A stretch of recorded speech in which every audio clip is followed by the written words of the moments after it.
G'day, Ben from Melbourne here, and that's right kids, it's that time of the year, Easter special time. And what's Easter all about? That's right, chocolate eggs.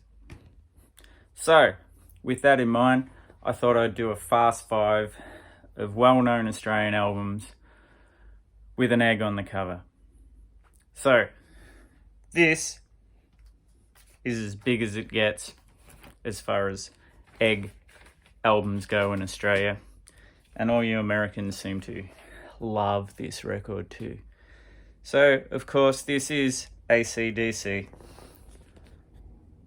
with Egg in Black. That's right, this is what we're doing. We're putting eggs on record covers and saying that it's an egg on a record cover. This first album with Brian Johnson, of course, after Bon Scott died.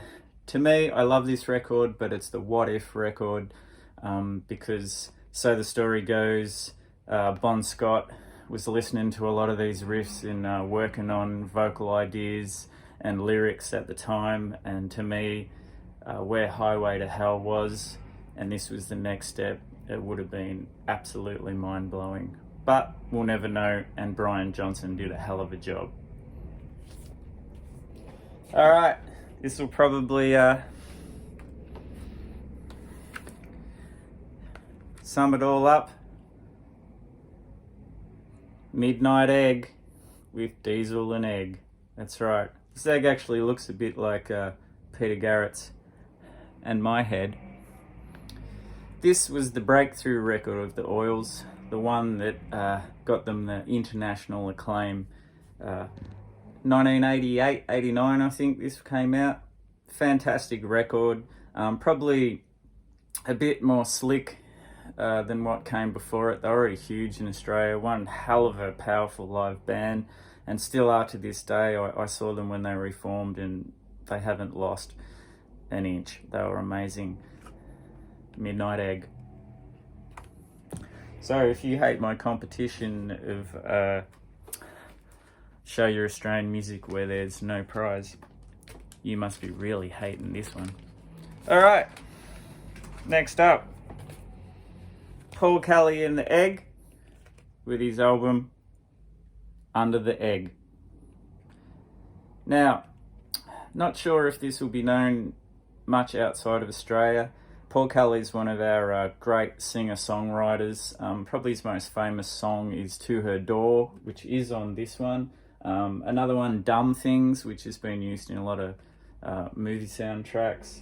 This is probably my favourite out of all the records I own, and I own probably just a small part of the catalogue from the early 80s through to the early 90s. Paul Kelly, Australian legend and lover of eggs. Next up, I'll probably pronounce this wrong, but this is Huevos Gurus. Yeah, with Mars Needs...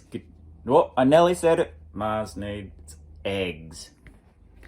Now, this again I think was big on what you Americans call college radio over there. Not sure how they fared in England. This is like a real throwback to that, classic meld of Paisley Underground with the more like harder rock rhythm section, a la Radio Birdman kind of thing.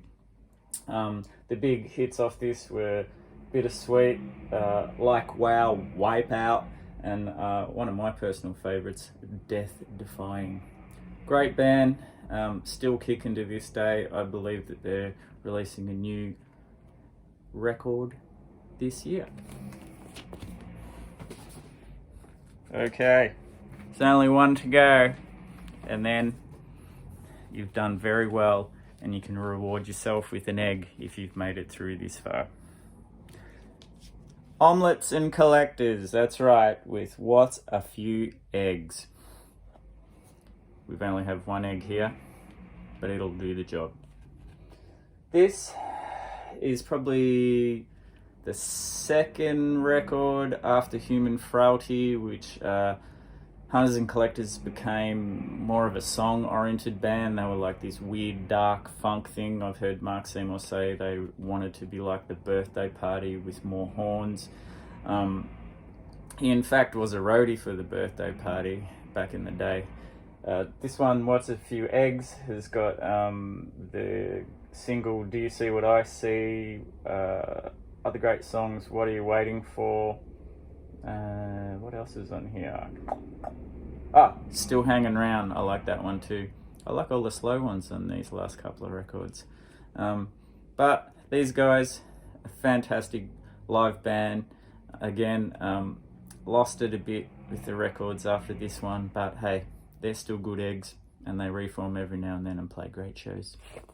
Alright, everybody enjoy your Easter break, regardless of what your religious or non-religious feelings are. All for a bit of fun. Hope you have a nice break. Get to see your family and friends. Take care. And remember to always respect the egg.